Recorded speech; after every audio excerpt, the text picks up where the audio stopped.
হযরত ফাতেমা রাদি আল্লাহ তাআলা আনহার বয়স তখন মাত্র 11 বছর। যখন তার মাতা হযরত খাদিজাতুল কুবরা রাদি আল্লাহ তাআলা আনহা ইন্তিকাল করেন, আম্মাজান খাদিজা রাদি আল্লাহ তাআলা আনহা বিদায়ের পর নবী করিম সাল্লাল্লাহু আলাইহি ওয়াসাল্লাম নিজেকে স্থির রাখতে পারলেন না। মনে হতো যেন রাসূল সাল্লাল্লাহু আলাইহি ওয়াসাল্লামের অন্তর ভেঙে চৌচির হয়ে গিয়েছে। এদিকে মাতৃহারা হযরত ফাতেমা রাদি আল্লাহ তাআলা আনহা দুঃখে কষ্টে একেবারে ভেঙে পড়লেন, কেননা খাদিজা রাদি আল্লাহ তাআলা আনহা তার এই মেয়েকে অন্তরের অন্তঃস্থল দিয়ে ভালোবাসতেন, আর ফাতেমা রাদি আল্লাহ তাআলা আনহা মাকে জীবন দিয়ে ভালোবাসতেন। একবার ফাতেমা রাদি আল্লাহ তাআলা আনহা মায়ের কথা মনে করে কান্না ভেজা কণ্ঠে নবী করিম সাল্লাল্লাহু আলাইহি ওয়াসাল্লামকে বললেন, আব্বাজান, আমার যখনই আম্মাজানের কথা মনে পড়ে তখনই আমার কিছুই ভালো লাগে না। আপনি হযরত জিবরাইল আলাইহিস সালামের নিকট জিজ্ঞেস করে দেখেন আমার আম্মাজান কেমন আছেন। মাতৃহারা হযরত ফাতেমা রাদি আল্লাহ তাআলা আনহার এমন কথা শুনে বিশ্বনবী হযরত মুহাম্মদ সাল্লাল্লাহু আলাইহি ওয়াসাল্লামের অন্তরে খুবই ব্যথা পেলেন। আদরের দুলালিকে আবেগ ভরা কণ্ঠে স্নেহের সুরে সান্ত্বনা দিয়ে বললেন, হে ফাতেমা, তোমার মায়ের মতো মা এই পৃথিবীতে কজন আছে? তুমি কি তা একবার ভেবে দেখেছ? আমার দৃঢ় বিশ্বাস রহমানের রহিম আল্লাহ তাআলা বেহেশতের মধ্যে তোমার মাকে শান্তিতে রেখেছেন। তুমি তার জন্য কোনো দুঃখ করবে না, বরং সর্বদা তার মাগফিরাতের জন্য সর্বদা আল্লাহ তাআলার কাছে প্রার্থনা করবে। অতঃপর হযরত মুহাম্মদ সাল্লাল্লাহু আলাইহি ওয়াসাল্লাম মক্কা থেকে হিজরত করে মদিনায় আসেন। তখন হযরত ফাতেমা রাদি আল্লাহ তাআলা আনহার বিয়ের বয়স হয়েছিল। এই কারণে হযরত ফাতেমা রাদি আল্লাহ তাআলা আনহার জন্য বিবাহের প্রস্তাব আসা শুরু হলো। বহু দূর দূরান্ত হতে শিক্ষিত, ধনবান, সুদর্শন যুবক হযরত মুহাম্মদ সাল্লাল্লাহু আলাইহি ওয়াসাল্লামের আদরের কন্যা কলিজার টুকরা ফাতেমা রাদি আল্লাহ তাআলা আনহাকে বিবাহ বন্ধনে আবদ্ধ করার জন্য অধীর আগ্রহে প্রস্তাব পাঠাতে লাগলেন।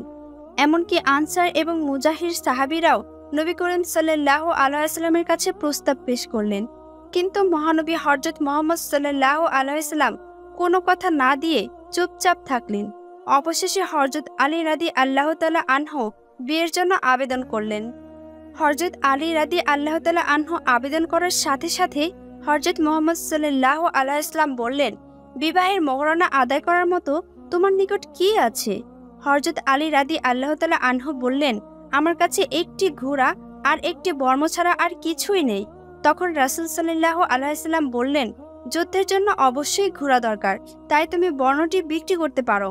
এই নির্দেশ পেয়ে হযরত আলী রাদি আল্লাহ তাআলা আনহু আদবের সাথে সেখান থেকে বিদায় নিলেন। অতঃপর হযরত আলী রাদি আল্লাহ তাআলা আনহু অনেক খোঁজাখুঁজি করে উপযুক্ত গ্রাহক না পেয়ে বর্মটি নিয়ে পরের দিন হযরত মুহাম্মদ সাল্লাল্লাহু আলাইহি ওয়াসাল্লামের দরবারে উপস্থিত হলেন। ওই মুহূর্তে রাসূল সাল্লাল্লাহু আলাইহি ওয়াসাল্লামের দরবারে হযরত আবু বকর সিদ্দিক রাদি আল্লাহ তাআলা আনহু, হযরত উমর রাদি আল্লাহ তাআলা আনহু এবং হযরত উসমান রাদি আল্লাহ তাআলা আনহু সহ আরও অনেক সাহাবী উপস্থিত ছিলেন। তখন বিশ্বনবী হযরত মুহাম্মদ সাল্লাল্লাহু আলাইহি ওয়াসাল্লাম নিজেই উপস্থিত সাহাবীদেরকে লক্ষ্য করে বললেন, তোমাদের মধ্যে এমন কেউ আছো কি যে উপযুক্ত মূল্য দিয়ে হযরত আলী রাদি আল্লাহ তাআলা আনহুর এই বর্মটি ক্রয় করতে পারো? রাসূল সাল্লাল্লাহু আলাইহি ওয়াসাল্লামের কথা শোনা মাত্রই কাল বিলম্ব না করে হযরত উসমান রাদি আল্লাহ তাআলা আনহু বললেন, হে আল্লাহর রাসূল, আমি 480 দিরহাম মূল্য দিয়ে বর্মটি ক্রয় করতে প্রত্যাশিত। হযরত উসমান রাদি আল্লাহ তাআলা আনহু কথা অনুযায়ী হযরত রাসূল সাল্লাল্লাহু আলাইহি ওয়াসাল্লাম বর্মটি হযরত উসমান রাদি আল্লাহ তাআলা আনহুর হাতে দিয়ে দিলেন।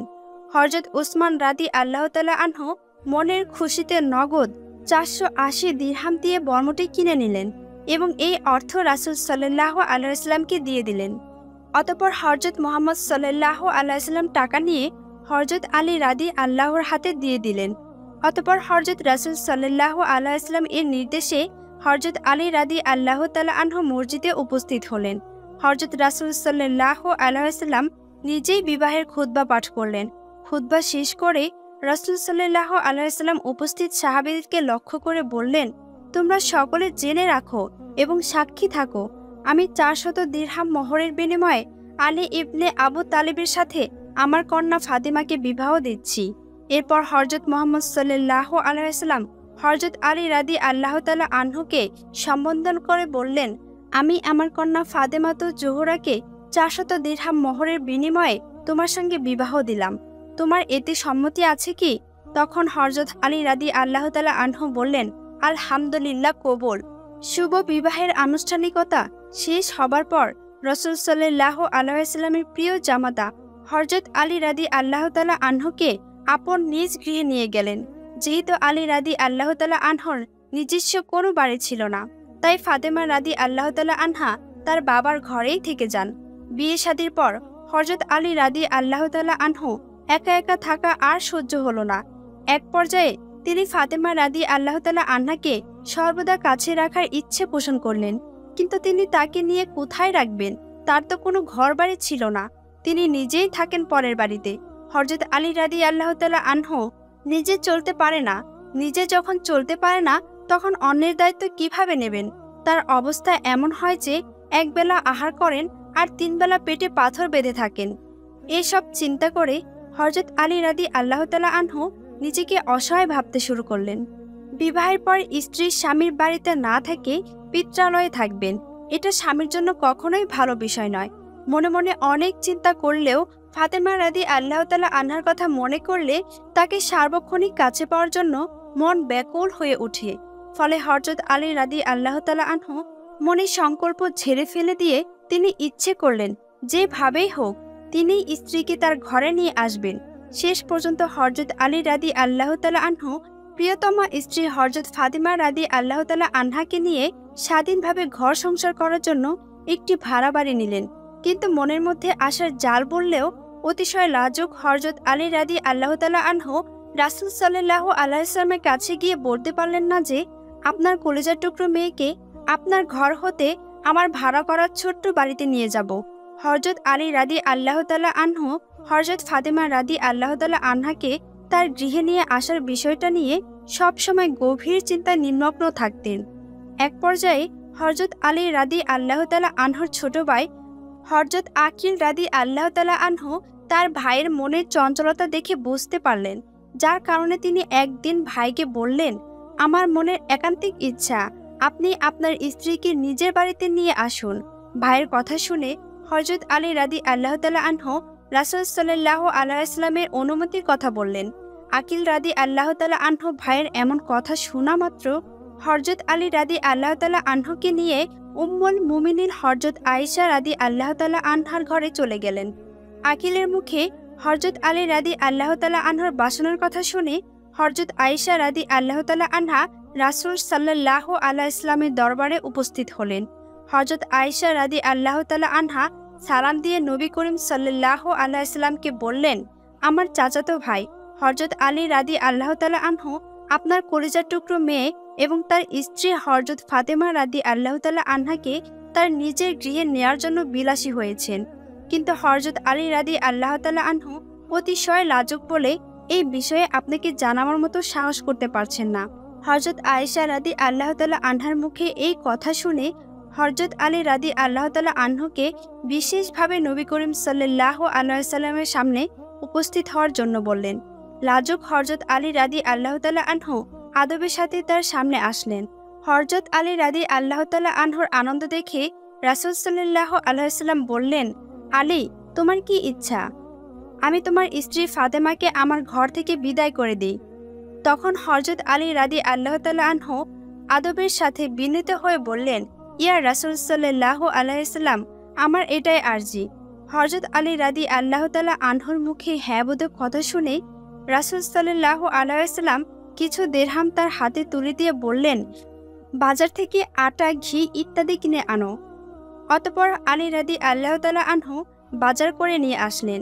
অতঃপর রাসূল সাল্লাল্লাহু আলাইহি ওয়াসাল্লাম নিজ হাতে রুটির সঙ্গে পনির, ঘি ইত্যাদি মেখে লজিস নামক এক প্রকার খাদ্য তৈরি করলেন এবং উপস্থিত সকলকে খেতে দিলেন। একটি পেয়ালাতে অবশিষ্ট লজিস ভরে তিনি বললেন, এইটুকু হলো আমার মেয়ে এবং তার স্বামীর জন্য। অতঃপর রাসূল সাল্লাল্লাহু আলাইহি ওয়াসাল্লাম নির্দেশক্রমে ফাতেমা রাদিয়াল্লাহু তাআলা আনহাকে উপস্থিত করা হলো। নবী করিম সাল্লাল্লাহু আলাইহি ওয়াসাল্লাম ফাতেমা রাদিয়াল্লাহু তাআলা আনহাকে হযরত আলী রাদিয়াল্লাহু তাআলা আনহুর হাতে তুলে দিলেন এবং বললেন, হে আলী, মাতৃহারা কলিজার টুকরা নয়নের মণি ফাতেমা তোমার কল্যাণের কারণ হোক। অতঃপর ফাতেমা রাদি আল্লাহ তাআলা আনহাকে লক্ষ্য করে আবেগ চড়ানো কণ্ঠে বললেন, হে ফাতেমা, তোমার স্বামী আমার জামাতা হযরত আলী রাদি আল্লাহ তাআলা আনহু সার্বিক দিক দিয়ে প্রশংসার যোগ্য। এখন তোমরা উভয়ের মধ্যে মধুর সম্পর্ক স্থাপন করে নিজ গৃহে বসবাস করো। রাসূল সাল্লাল্লাহু আলাইহি ওয়াসাল্লামের নির্দেশে এবং দোয়া নিয়ে হযরত ফাতেমা রাদি আল্লাহ তাআলা আনহা হযরত আলী রাদি আল্লাহ তাআলা আনহুর ঘরে গেলেন। হযরত আলী রাদি আল্লাহ তাআলা আনহুর সাথে বৈবাহিক বন্ধনে আবদ্ধ হয়ে সংসার জীবনে যাওয়ার পর থেকেই হযরত ফাতেমা রাদি আল্লাহ তাআলা আনহা কষ্টের দিন কাটাতে হয়। কারণ হযরত আলী রাদি আল্লাহ তাআলা আনহু ছিলেন অত্যন্ত গরিব মানুষ। হযরত ফাতেমা রাদি আল্লাহ তাআলা আনহা জাকাতকুল ঘোরাতে ঘোরাতে হাতে ফুসকা পড়ে গিয়েছিল। এমনও বর্ণনা পাওয়া যায় যে স্বামীর ঘরে গায়ে জড়ানোর মতো একটি মাত্র চাদর ছিল। সেই চাদরটি এত খাটো ছিল যে তা দিয়ে মাথা ঢাকতে গেলে পা বের হয়ে যেত, আর পা ঢাকতে গেলে মাথা বেরিয়ে যেত। জীবিকার অবস্থা এত করুণ ছিল যে কখনো কখনো পুরো সপ্তাহে একবারও চুলায় আগুন জ্বলত না। হযরত ফাতেমা রাদি আল্লাহ তাআলা আনহা গরিব স্বামীর ঘরে একা একা সাংসারিক সমস্ত কাজকর্মে ক্লান্তি হয়ে যেতেন। হযরত আলী রাদি আল্লাহ তাআলা আনহু স্ত্রীর কষ্ট বুঝতেন, কিন্তু কাজের দাসী এনে স্ত্রীকে সহযোগিতা করার মতো সামর্থ্য ছিল না। একদিন হযরত আলী রাদি আল্লাহ তাআলা আনহু জানতে পারলেন যে মুসলমানদের হাতে যুদ্ধবন্দী বহু দাসী এসেছে। এই সংবাদ পাওয়া মাত্র মুচকি হাসি দিয়ে প্রিয়তমা স্ত্রী হযরত ফাতেমা রাদি আল্লাহ তাআলা আনহাকে বললেন, তোমার সাংসারিক কাজে সাহায্য সহযোগিতা করার জন্য একজন দাসী তোমার পিতার কাছ থেকে চেয়ে নিয়ে আসো। আমার একান্ত বিশ্বাস, তোমাকে যেভাবে রাসূল সাল্লাল্লাহু আলাইহি ওয়াসাল্লাম ভালোবাসেন তাতে তুমি কোনো দাসী আবেদন করা মাত্র তিনি তা দিয়ে দিবেন। স্বামী হযরত আলী রাদি আল্লাহ তাআলা আনহুর বুদ্ধি অনুযায়ী ফাতেমা রাদি আল্লাহ তাআলা আনহা আল্লাহর রাসূল সাল্লাল্লাহু আলাইহি ওয়াসাল্লাম এর দরবারে উপস্থিত হলেন বটে, কিন্তু অতিশয় হযরত ফাতেমা রাদি আল্লাহ তাআলা আনহা কিছুই বলতে সাহস পেলেন না। রাসূল সাল্লাল্লাহু আলাইহি ওয়াসাল্লামের কন্যা ফাতেমার আগমন দেখে তার কারণ জিজ্ঞেস করলেন। তখন ফাতেমা রাদি আল্লাহ তাআলা আনহা জবাবে বললেন, আপনাকে সালাম দিতে উপস্থিত হয়েছি। অতঃপর দাসী না নিয়ে হযরত ফাতেমা রাদি আল্লাহ তাআলা আনহা স্বামীর গৃহে পৌঁছানোর সাথে সাথে হযরত আলী রাদি আল্লাহ তাআলা আনহু বুঝতে বাকি রইল না যে ফাতেমা রাদি আল্লাহ তাআলা আনহা লজ্জার কারণে প্রিয় রাসূল সাল্লাল্লাহু আলাইহি ওয়াসাল্লাম এর দরবারে গিয়ে আসল সংবাদ গোপন রেখেছিলেন। তখন আলী রাদি আল্লাহ তাআলা আনহু নিজেই ফাতেমা রাদি আল্লাহ তাআলা আনহাকে নিয়ে আল্লাহর রাসূল সাল্লাল্লাহু আলাইহি ওয়াসাল্লামের কাছে আগমন করলেন এবং বললেন, হে আল্লাহর রাসূল সাল্লাল্লাহু আলাইহি ওয়াসাল্লাম, আপনার আদরের কন্যা ফাতেমা লজ্জার কারণে তার আসল কথা গোপন রেখেছিল। সে আপনার কাছে তার সাংসারিক কাজে সহযোগিতার জন্য গনিমতের মাল থেকে একজন দাসী প্রার্থনা করতে এসেছিল। হযরত আলী রাদি আল্লাহ তাআলা আনহুর কথা শুনে রাসূল সাল্লাল্লাহু আলাইহি ওয়াসাল্লাম তার উত্তরে বললেন, তোমাদের খিদমতের জন্য আমি কোনো কয়েদি দিতে পারি না, কেননা আসহাবে সুফলা খাওয়া দাওয়ার দায়িত্ব আমাদেরই বহন করতে হয়। আমি কেমন করে তাদের কথা ভুলে যাব যারা নিজেদের বাড়িঘরের মায়া মমতা ত্যাগ করে বিশ্বজাহানের মালিক আল্লাহ তাআলার এবং তার প্রিয় হাবিবের সন্তুষ্টির জন্য এই পথ বেছে নিয়েছেন। এই কথা বলার পর রাসূল সাল্লাল্লাহু আলাইহি ওয়াসাল্লাম কলিজার টুকরা ফাতেমা রাদি আল্লাহ তাআলা আনহাকে বললেন, হে মা ফাতেমা, তুমি ধৈর্য ধরো। সত্যিকার অর্থে সেই হলো উত্তম মহিলা যার মাধ্যমে পরিবারের লোকজন উপকৃত হয়। অতঃপর রাসূল সাল্লাল্লাহু আলাইহি ওয়াসাল্লামের কথাগুলো হৃদয়পটে অঙ্কিত করে ফাতেমা রাদি আল্লাহ তাআলা আনহা স্বামীর সাথে তাদের বাস স্থানে ফিরে এলেন। রাত্রিবেলা রাসূল সাল্লাল্লাহু আলাইহি ওয়াসাল্লাম মা ফাতেমার ঘরে এসে উপস্থিত হলেন। হযরত ফাতেমা রাদি আল্লাহ তাআলা আনহা এবং হযরত আলী রাদি আল্লাহ তাআলা আনহু বিশ্বনবী হযরত মুহাম্মদ সাল্লাল্লাহু আলাইহি ওয়াসাল্লামকে দেখে সালাম দিলেন। তখন আল্লাহর রাসূল সাল্লাল্লাহু আলাইহি ওয়াসাল্লাম বললেন, আমার নিকট তোমরা যা দাবি করেছিলে তার তুলনায় উত্তম বস্তু পেতে তোমরা রাজি আছো কি? তখন তারা আদবের সাথে নম্র কণ্ঠে বললেন, হ্যাঁ ইয়া রাসূল সাল্লাল্লাহু আলাইহি ওয়াসাল্লাম, আমরা অবশ্যই রাজি। অতঃপর তাদের দিকে তাকিয়ে রাসূল সাল্লাল্লাহু আলাইহি ওয়াসাল্লাম বললেন, আমাকে হযরত জিবরাইল আলাইহিস সালাম নামাজের পর 3টি বাক্য পাঠ করার জন্য বলেছেন। সেই বাক্য 3টি হলো, তোমরা নামাজের পর 33 বার সুবহানাল্লাহ, 33 বার আলহামদুলিল্লাহ এবং 34 বার আল্লাহু আকবার পাঠ করবে। রাতে বিছানায় যাওয়ার পূর্বেও প্রতিদিনই এই আমলটি করবে। তাহলে একজন দাসী যা কাজ করে দিত সেই কাজের বরকত আল্লাহ তাআলা তোমার কাজে দান করবেন। অতঃপর হযরত মুহাম্মদ সাল্লাল্লাহু আলাইহি ওয়াসাল্লাম সেখান থেকে চলে গেলেন। অতঃপর একদা হযরত আলী রাদিয়াল্লাহু তাআলা আনহু কতিপয় সাহাবীদেরকে লক্ষ্য করে বললেন, যেদিন রাসূল সাল্লাল্লাহু আলাইহি ওয়াসাল্লাম আমাদেরকে এই দোয়া পাঠ করার জন্য বলেছিলেন, আমি সেই দিন হতে আজ পর্যন্ত এই পবিত্র বাক্যসমূহ পাঠ করতে ভুলে যাইনি। হযরত আলী রাদিয়াল্লাহু তাআলা আনহুর এমন কথা শোনা মাত্র একজন সাহাবী বললেন, তাহলে কি আপনি সিফফিনের যুদ্ধে রাতেও এই দোয়া পাঠ করেছিলেন? উত্তরে আলী রাদিয়াল্লাহু তাআলা আনহু বললেন, হ্যাঁ, আমি ঐতিহাসিক সিফফিনের যুদ্ধের রাতেও এই দোয়া পাঠ করেছিলাম। একবার হযরত আলী রাদিয়াল্লাহু তাআলা আনহু জীবিকা অন্বেষণের জন্য ঘর হতে বের হয়ে মদিনার উপকণ্ঠে গেলেন। সেখানে গিয়ে দেখতে পেলেন একজন বৃদ্ধা সামান্য ইট পাথর জমা করে সেখানে বসে আছেন। হযরত আলী রাদিয়াল্লাহু তাআলা আনহুকে দেখে মনে মনে ভাবছেন, হয়তোবা বৃদ্ধ তার বাগানের পানি সিঞ্চন করতে চায়। সত্যি সত্যি তার ভাবনা ঠিক হয়ে গেল। অতঃপর পারিশ্রমিক ঠিক করে পানি উঠে সিঞ্চন করতে লাগলেন। কিন্তু পানি উঠাতে উঠাতে তার শরীর একেবারে দুর্বল হয়ে পড়ে। তার হাতে ফোসকা পড়ে গেল। এই হাড় ভাঙা পরিশ্রমের পারিশ্রমিক হিসেবে পেলেন এক মুঠো খেজুর। মোড়ের খুশিতে এক মুঠো খেজুর নিয়ে তিনি বাড়িতে ফিরে হযরত ফাতেমা রাদিয়াল্লাহু তাআলা আনহার হাতে তুলে দিলেন। হযরত ফাতেমা রাদিয়াল্লাহু তাআলা আনহাও আলহামদুলিল্লাহ বলে খেজুর গ্রহণ করে নিলেন। হযরত আলী রাদিয়াল্লাহু তাআলা আনহু নিজে তার আর্থিক অবস্থা বর্ণনা করতে গিয়ে বলেন, হযরত ফাতেমা রাদিয়াল্লাহু তাআলা আনহার সাথে আমার যখন বিবাহ হয় তখন আমার অবস্থা এমন ছিল যে কেবলমাত্র একখানা ছেঁড়া চামড়া ছিল। সেই চামড়ার উপর উটকে খাওয়াতাম এবং রাতে শয়নের সময় ওই চামড়া বিছিয়েই ঘুমাতাম।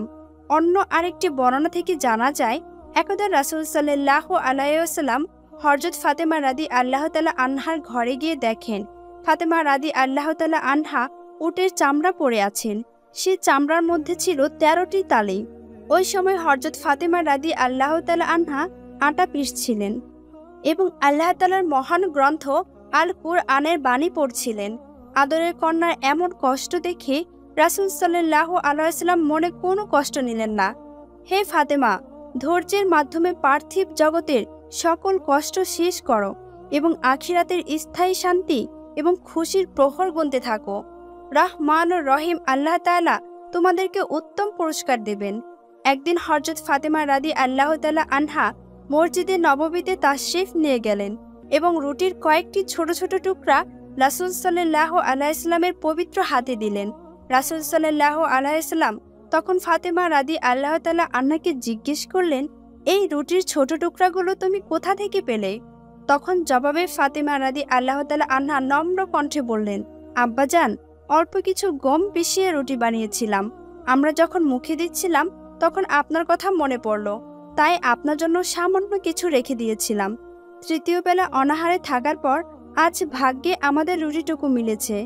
নবী করিম সাল্লাল্লাহু আলাইহি ওয়াসাল্লামের মেয়ে ফাতেমা রাদিয়াল্লাহু তাআলা আনহার দেওয়া রুটি খেলেন এবং বললেন, আমি 4 বেলা অনাহারে থাকার পর আজ তোমাদের দেওয়া রুটির টুকরোটুকি মুখে নিলাম। হযরত ফাতেমা রাদিয়াল্লাহু তাআলা আনহা এবং হযরত আলী রাদিয়াল্লাহু তাআলা আনহুর অভাব অনটনের সংসারে দাম্পত্য জীবন কাটালেও তাদের সম্পর্ক মধুর ছিল। তাদের সম্পর্কের মধ্যে দারিদ্রতার কষা ঘাত ফাটল ধরাতে পারেনি, বরং তারা অভাব অনটন এবং শত কষ্টের মধ্যে জীবনযাপন করলেও প্রকৃত দাম্পত্য সুখ এবং মানসিক শান্তি পরিপূর্ণভাবে ভোগ করেছিলেন। শিক্ষা দীক্ষা বংশের গৌরবে সকল সাবাহে কেরামের মধ্যে ইসলামের বীর সৈনিক হযরত আলী রাদিয়াল্লাহু তাআলা আনহু ছিলেন সকলের শীর্ষে অবস্থানকারী ব্যক্তিত্ব। তিনি কোনো সময় রাসূল সাল্লাল্লাহু আলাইহি ওয়াসাল্লাম এর কন্যা ফাতেমা রাদিয়াল্লাহু তাআলা আনহার সাথে খারাপ ব্যবহার করতেন না, বরং সর্বদা বিনম্র ব্যবহার করতেন। হযরত ফাতেমা রাদিয়াল্লাহু তাআলা আনহাকে অন্তরের অন্তঃস্থল দিয়ে ভালোবাসতেন। শুধু ভালোবাসায় নয়, বাস্তবেও তার মতের বিরুদ্ধে কোনো কাজ করেননি। পক্ষান্তরে হযরত ফাতেমা রাদিয়াল্লাহু তাআলা আনহাও অভাব অনটনের সংসার জীবনযাপন করেছেন বটে, কিন্তু কোনো সময় স্বামী হযরত আলী রাদিয়াল্লাহু তাআলা আনহুর সাথে খারাপ ব্যবহার করেননি। তার মধুমাখা ব্যবহার এবং আচরণের কারণে হযরত আলী রাদি আল্লাহ তাআলা আনহু তাকে হৃদয়ের মনে কোঠায় স্থান দিতে বাধ্য হয়েছিল। একদিন রাত্রে হযরত ফাতেমা রাদি আল্লাহ তাআলা আনহা হঠাৎ করে অসুস্থ হয়ে পড়লেন। অসুস্থতা এমন বৃদ্ধি পেয়েছিল যে অজু করে নামাজ আদায় করা অসম্ভব হয়ে পড়েছিল। কিন্তু ওই সময়ও তার মনে প্রথা প্রচলিত হয়নি, তাই শত কষ্টের মধ্যেও হযরত ফাতেমা রাদি আল্লাহ তাআলা আনহা অজু করে ফজরের নামাজ আদায় করলেন। হযরত আলী রাদি আল্লাহ তাআলা আনহু ফজরের নামাজ জামাতে আদায় করার জন্য মসজিদে রওনা হলেন। মসজিদ থেকে ঘরে এসে দেখতে পেলেন অসুস্থ ফাতেমা রাদি আল্লাহ তাআলা আনহা বসে বসে জাতায় আটা ভাঙছেন। তার এমন অবস্থা দেখে হযরত আলী রাদি আল্লাহ তাআলা আনহুর চোখে পানি এসে গেল। তিনি ফাতেমা রাদি আল্লাহ তাআলা আনহাকে উদ্দেশ্য করে বললেন, হে ফাতেমা, তুমি অসুস্থতা নিয়ে জাতায় আটা ভাঙতে শুরু করলে কেন? অসুস্থ ফাতেমা মুচকি হাসি দিয়ে বললেন, হে স্বামী, আপনার খুশিতে রহমানের রহিম আল্লাহ তাআলা খুশি বিধায় শত কষ্টের মধ্যেও আল্লাহ তাআলার আদেশ পালন করছি। আপনার খেদমত করতে পারলে আমি আত্মতৃপ্তি পাই। প্রিয়তমা স্ত্রী হযরত ফাতেমা রাদি আল্লাহ তাআলা আনহার মুখে এই কথা শুনে হযরত আলী রাদি আল্লাহ তাআলা আনহু তখন ভাষা হারিয়ে ফেললেন। অন্য আরেকটি বর্ণনা হতে জানা যায় যে একদিন হযরত ফাতেমা তো জোহরা রাদি আল্লাহ তাআলা আনহা জাতায় আটা পিষতে শুরু করেছেন। হযরত হুসাইন রাদি আল্লাহ তাআলা আনহু তখন দুধের শিশু ছিলেন। এমন মুহূর্তে হঠাৎ করে হুসাইন রাদি আল্লাহ তাআলা আনহু দুধের জন্য কেঁদে উঠলেন। হযরত আলী রাদি আল্লাহ তাআলা আনহু হযরত হুসাইন রাদি আল্লাহ তাআলা আনহুকে কোলে নিয়ে আদর করে চুমু খেয়েও কান্না থামাতে পারলেন না। শেষ পর্যন্ত হযরত ফাতেমা রাদি আল্লাহ তাআলা আনহার ক্রন্দনরত হুসাইন রাদি আল্লাহ তাআলা আনহুকে কোলে নিয়ে অতি কষ্ট করে জাতা ঘোরাতে লাগলেন। ওই সময় জাতা না ঘুরিয়ে কোনো উপায় ছিল না, কারণ হযরত আলী রাদি আল্লাহ তাআলা আনহুকে একটি বিশেষ কাজের জন্য বাইরে যেতেই হবে। কিন্তু বাইরে যাওয়ার সময় হযরত ফাতেমা রাদি আল্লাহ তাআলা আনহা এমন কষ্ট দেখে হযরত আলী রাদি আল্লাহ তাআলা আনহুর অন্তরে খুবই দুঃখ পেলেন। হযরত আলী রাদি আল্লাহ তাআলা আনহু মলিন চেহারা নিয়ে বেরিয়ে গেলেন। অতঃপর হযরত আলী রাদি আল্লাহ তাআলা আনহুর কাজ শেষ করে ঘরে চলে আসলো। বিশ্রামের পর হযরত ফাতেমা রাদি আল্লাহ তাআলা আনহা হযরত আলী রাদি আল্লাহ তাআলা আনহুকে প্রেম ভালোবাসা নিবেদন করে বিনয়ী কণ্ঠে বললেন, হে স্বামী, বাইরে যাওয়ার সময় আপনার চেহারা এত বিনস্ব ছিল কেন? এর কারণ যতক্ষণ পর্যন্ত আমি জানতে না পারবো ততক্ষণ পর্যন্ত আমার মনে শান্তি ফিরে আসবে না। আপনি কি ভেবেছেন আপনার মলিন চেহারা দেখে আমি মনে কষ্ট পাই না? হযরত ফাতেমা রাদি আল্লাহ তাআলা আনহার হৃদয়ের ভালোবাসার কথা শুনে হযরত আলী রাদি আল্লাহ তাআলা আনহু বললেন, তেমন কিছু না, তবে ঘর হতে বের হওয়ার সময় শিশু কোলে নিয়ে জাতা ঘোরানোর দৃশ্য দেখে আমার মনে খুব দুঃখ লেগেছিল। হযরত আলী রাদি আল্লাহ তাআলা আনহুর কথা শুনে হযরত ফাতেমা রাদি আল্লাহ তাআলা আনহা মুচকি হাসি দিয়ে বললেন, স্বামীর গৃহে শত কষ্টের বিনিময়ে নারীর জীবনের অমূল্য রত্ন পাওয়া যায়। স্বামীর মুখে যদি এক রাশ হাসি ফুটানো যায় তাহলে তার মধ্যে আমিও অসীম শান্তি খুঁজে পাই। আর সবচেয়ে আনন্দের কথা হলো স্বামীর খুশিতে বিশ্বপ্রভু আল্লাহ তাআলা খুশি হন। ফাতেমা রাদি আল্লাহ তাআলা আনহার পবিত্র মুখের কথা শুনে হযরত আলী রাদি আল্লাহ তাআলা আনহু দুই চক্ষু দিয়ে মনের অজান্তে পানি গড়িয়ে পড়ল।